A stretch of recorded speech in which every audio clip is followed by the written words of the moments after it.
हाँ बेटा, देखिए हम लोग जेड की बात कर रहे थे। लास्ट वीडियो में हमने बोला था Z equal to 1 then gas is ideal, and when the Z is not equal to 1 then gas is the real. It means gas show deviation from ideal behaviours. Clear? आज हम बात करते हैं उसी टॉपिक से रिलेटेड, आगे बढ़ते हैं और हम बात करते हैं बॉयल्स टेम्परेचर। किसकी बात करते हैं? Boils temperature. आपने ये बोला at high pressure and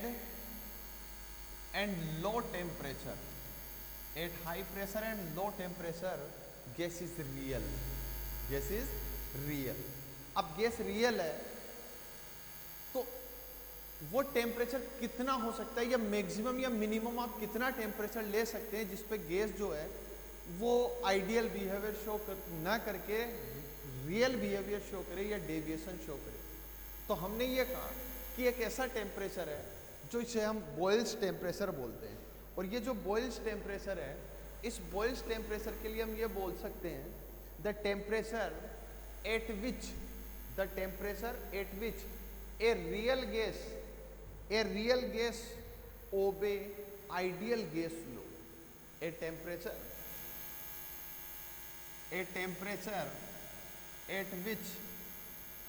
at which real gas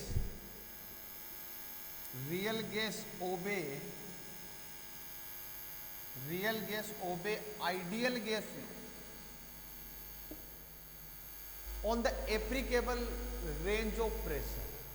All applicable range of pressure is known as Boyle's law. Simple सी बात, हमने कहा real gas obey ideal gas law, मतलब जहां रियल गैस आइडियल गैस बन जाए। हमने कहा दुनिया में कोई गैस आइडियल नहीं है, तो हमें जितनी भी रियल गैसें हैं उनको ही तो आइडियल बनाना पड़ेगा। और आइडियल बनाने के लिए कंडीशन क्या है? तो हम पहले कंडीशन लगा चुके, वॉल्यूम नेग्लिजिबल होना चाहिए, फोर्स ऑफ एट्रैक्शन नेग्लिजिबल होना चाहिए या होना ही नहीं चाहिए।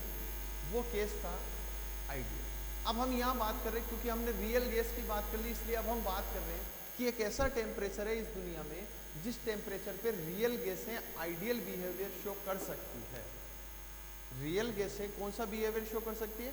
आइडियल बिहेवियर शो कर सकती है, और उस टेम्परेचर को ही हम क्या बोलते हैं? बॉयल्स टेम्परेचर बोलते हैं।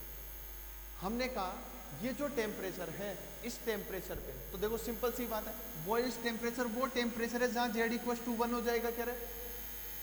क्योंकि जेड इक्वल टू 1 का मतलब आइडियल गैस, तो बॉयल्स टेम्परेचर हमने कहा a temperature at which real gas obey ideal gas law, या मैं बोल सकता हूं a temperature at which Z equal to 1 is known as Boyle's temperature. अब हमारे पास दो केस है। यहां जो टेम्परेचर है वो कौन सा टेम्परेचर है? Boils temperature. अब हमने कहा अबव द बॉयल्स टेम्परेचर और below the Boyle's temperature. Above the Boyle's temperature Z is greater than 1 and below the Z is less than 1। तो मैं यहां बोलता हूं, जब मैं बात करता हूं ग्रेटर देन 1 की, तो मैं बोलूं above boils temperature real gases show positive deviation. बोलो आएगा या नहीं? क्योंकि मैं आपको लास्ट उसमें समझा चुका हूं लास्ट वीडियो में कि जब Z is greater than 1 then gas show positive deviation. तो हमने ये कहा above the Boyle's temperature real gas show positive deviation from ideal behaviour and Z value are greater than 1। Z value are greater than 1 because force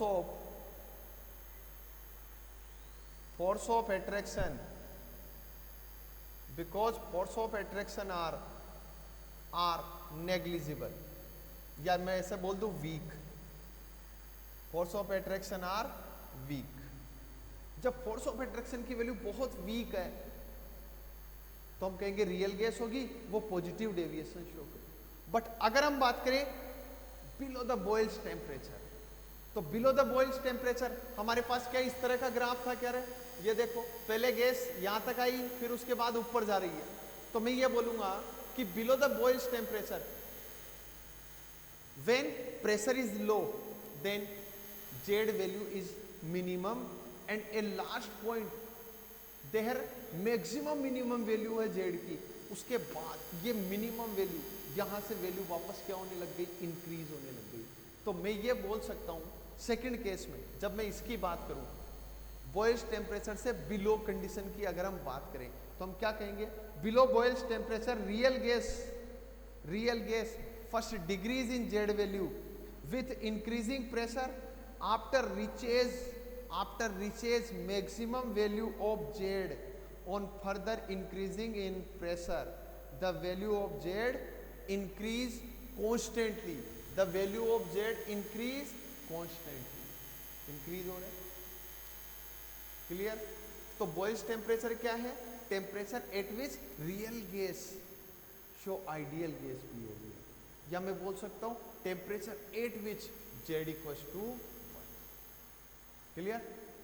हाँ, तो इससे below की condition, इससे below वाली कंडीशन और इससे अबोव वाली कंडीशन जो है वो डेविएशन को शो करेगी, और जो इसकी कंडीशन है या जो फिक्स टेम्परेचर है बॉइल्स टेम्परेचर उस पे गैस आइडियल।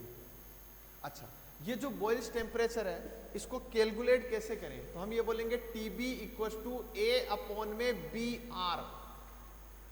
ये बॉइल्स टेम्परेचर है, इसको किससे रिप्रेजेंट कर रहा हूं बेटा, TB से। TB boils temperature equals to A upon में BR, where A and B is the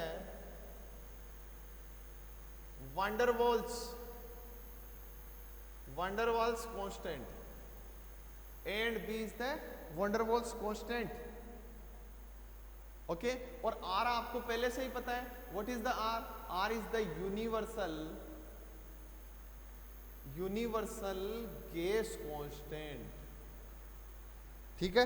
तो how you can calculate the TB, हमने कहा TB कांस्टेंट के बेस पे काउंट होगा, TB equal to A upon में BR and A, what is the A and B, हम बोलेंगे A and B is the van der Waals constant which depends upon the nature of gas, A is related to force of attraction, A is related to force of attraction and B is related to the volume of gas, और volume of gas भी बेटा किस पे depend करता है, force of attraction पे। जितना ज़्यादा force of attraction होगा हम कहेंगे गैस का वॉल्यूम डिक्रीज होता जाएगा, और हम कहेंगे जितना कम force of attraction होगा हम कहेंगे गैस का वॉल्यूम उतना ही क्या होता जाएगा, ज़्यादा। तो हमारे पास यहाँ दो कंडीशन है, A and B। A related to the force of attraction and B is related to the volume of gas। आगे बात करेंगे van der Waals इक्वेशन पढ़ेंगे उसमें, अभी केवल इतना समझें कि TB को काउंट करना है तो हम क्या करेंगे, A एंड B लेंगे, A and B is the van der Waals constant and R is the universal constant, ठीक है। और उसकी वैल्यू मैं आपको पहले बता चुका हूँ, R की कितनी वैल्यू थी total, 4। In case of joule 8.314, in case of calorie 2, in case of liter atmosphere 0.0821 and in case of bar 0.083, okay. हाँ ठीक है, डन, नोट करो। हाँ, यहाँ मैंने बोला A and B is the van der Waals constant, यही बोला ना, हाँ तो नोट करो फटाफट से।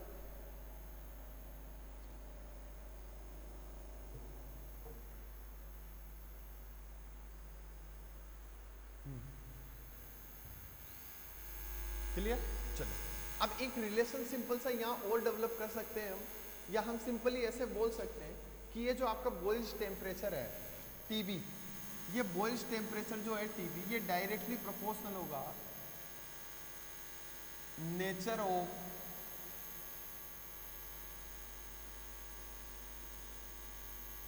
Liquefaction of gas, nature of liquefaction of gas. Gas की जितनी ज्यादा लिक्विफाई होने की नेचर होगी, जितनी ज्यादा लिक्विफाई होने की नेचर होगी हम कहेंगे उसका TB उतना ही क्या होगा, ज्यादा, मोर विल।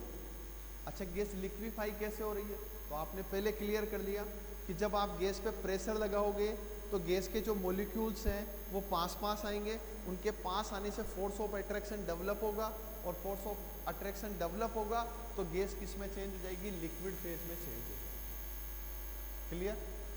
तो हमने कहा टीबी किसके डायरेक्टली प्रोपोर्शनल है? Nature of liquefaction of gas के डायरेक्टली प्रोपोर्शनल है। अच्छा क्लियर।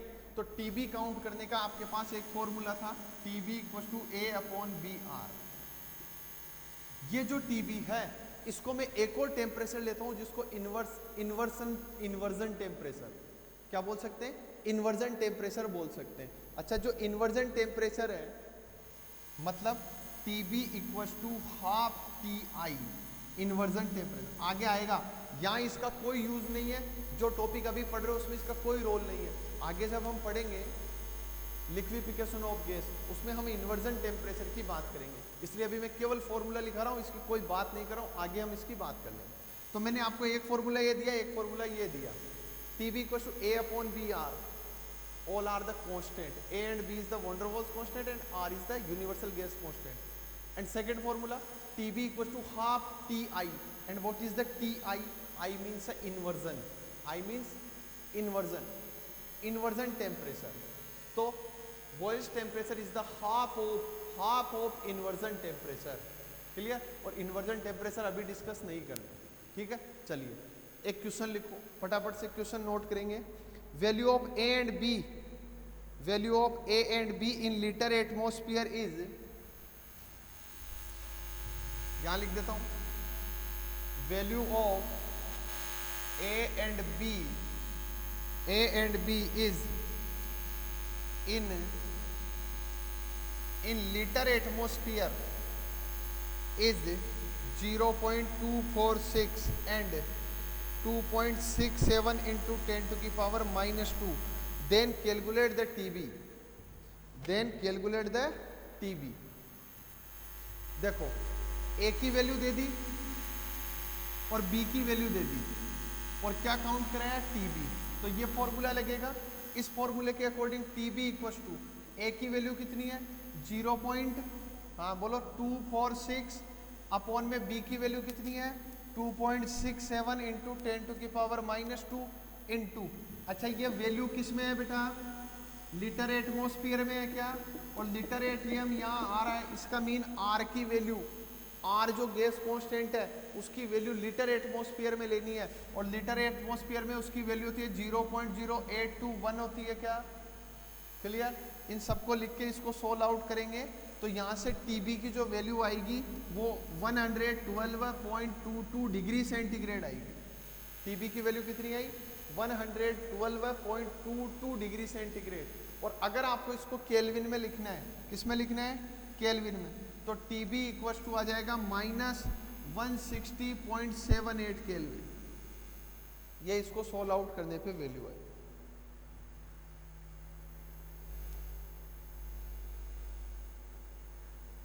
नोट करो।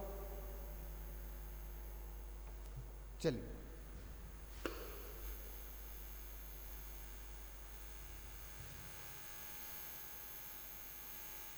नेक्स्ट क्वेश्चन देखो। अब आपको जेड की वैल्यू फाइंड आउट करनी है और जेड के लिए मैं आपको पहले फॉर्मूला नोट करवा चुका था। जेड का फॉर्मूला आपके पास है ना? हाँ, क्वेश्चन है 870, क्वेश्चन लिखो 827 degree centigrade temperature and 50 atmosphere pressure, 50 atmosphere pressure, volume of 2 mole of gas is 50 millilitre, 50 ml, then calculate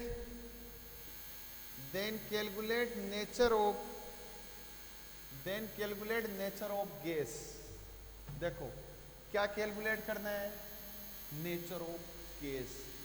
nature of gas का सीधा सा मीन है गैस इजीली कंप्रेसिबल है या गैस कंप्रेसिबल नहीं है, गैस आइडियल होगी या गैस रियल होगी, ये चीजें आती है नेचर ऑफ गैस में।